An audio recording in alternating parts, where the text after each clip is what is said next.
Hi everybody and welcome. Today I have JLab Go Air Sport headphones and I'm going to tell you how can you easily pair these headphones with your Android phone. And first we have to go into settings and now we have to go into connect devices.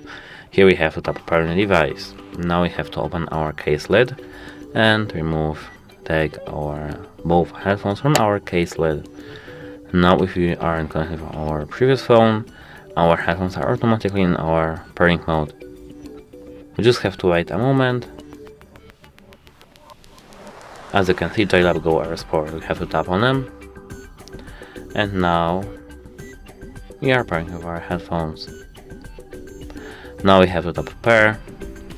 And all done. That's it. Hope it helps you and goodbye.